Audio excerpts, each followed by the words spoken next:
First, I'd like to thank all the fans and season ticket holders that came out on Saturday. They certainly, we appreciate them like no other. We know what they do and what they mean to us and how they make Autzen Stadium rock. So it was awesome having them there. Scrimmage-wise, we got to see a lot of guys in a lot of different situations, and we found out about our football team. We play with better effort. We're executing better. We need more guys to get above the line. We need more guys that we feel we can win the championship with. We're grinding on that. We're going to keep doing that. We keep shuffling guys around until we feel like we can play two guys, be a true two deep at every single position. That being said, both sides of the ball had their moment. Offense closed it out with a good 2-minute drill, but before that, defense did a really good job down there in the coming out period. But overall, pretty balanced so far in camp, which is good to see. Going back and forth, exchanging blows, and just getting better. Your QB, the running back they had in college out there. What do you see? Guys back at running back, he's done a lot of things here. What do you see in this camp from him, and what kind of role can he do? Well, he's getting more and more disciplined as a true running back, which is great to see. He also has the ability to jump out there and play a wide receiver for us. So, versatile guy that you want to move around. But I think a lot of times people mistake him for strictly being an outside perimeter runner, screen type of guy. He's not. He can run between the tackles. He's gotten stronger. He's explosive. We've seen that before. You know what, Taj he's healthy, so he's in a really good mental place right now. We're proud of him. He's worked his tail off. He's done a great job with ball security, so he's going to be a significant part of the offense. It's kind of an open competition. You see kind of all those guys with the potential to be the guy you run out there on that offense before down 300. Absolutely. We're going to keep our foot on the gas in terms of competition. We told him today, this phase of camp, it's about grit and developing the ability to know what you want and just staying on task until you get it, having true grit. And that comes with the competition phase of this part of camp. Taj and the rest of those guys, they're aware of it.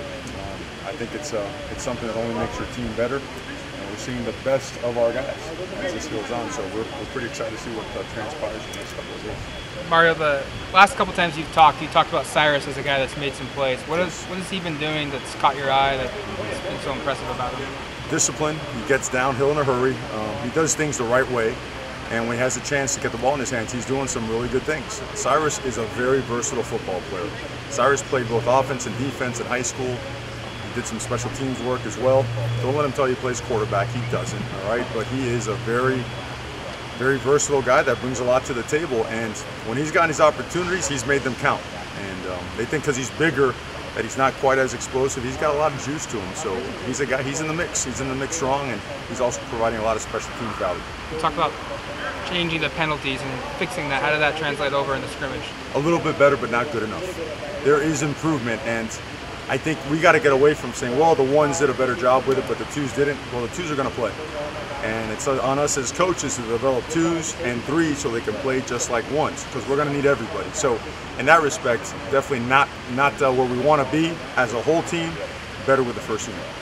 Dene and Dallas were out there today working with some of that first unit. I know it's an organizational chart, but it looks like they're getting some reps. What went into that kind of move up for them? Seems like they've been paying cranking up the heat on the offensive line. That's all it is.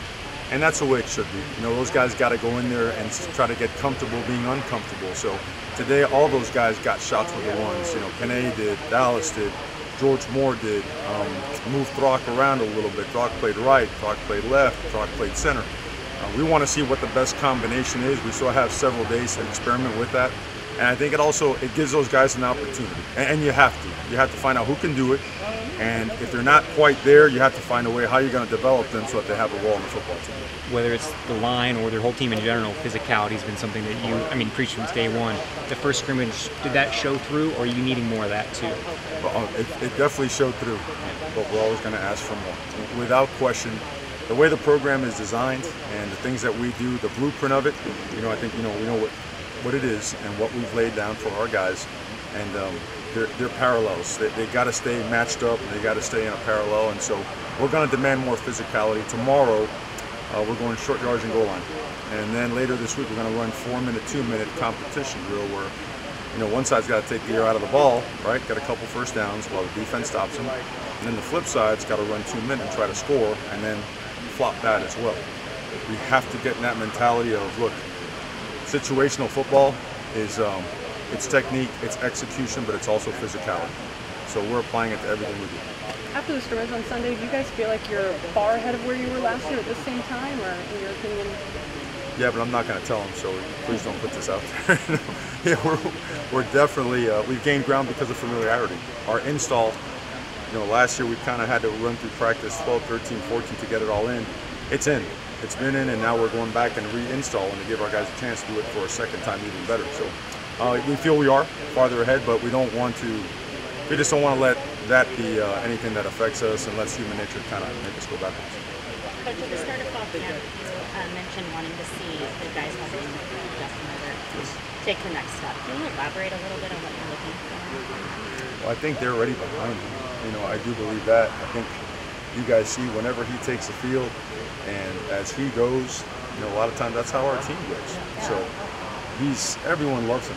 Everyone supports him, and they see that he's now starting to grow into a very positive and strong leader.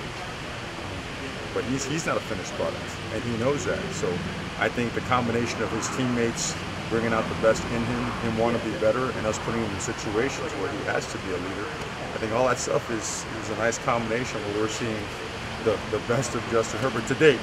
The best is still ahead, but to date, the best of Justin Herbert. In terms of the quarterbacks behind him, obviously in competition with him, the other quarterbacks, what are you looking for from them in terms of that? Well, I'll tell you, I'm hard on those guys. I really am, and for a reason, because we love our players, right? And we want to make sure that we push them and we confront them because we respect them. We want the best.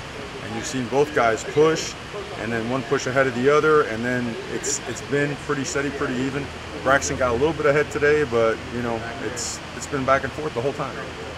There's plenty of respect between those guys as well. They understand it, and they're both willing to do whatever it takes to help the team win. So we feel confident they're both going to be ready to play winning football. Are your punt return technician guys starting to show you I think so. That's a pretty exciting part. We have several guys back that have done really well.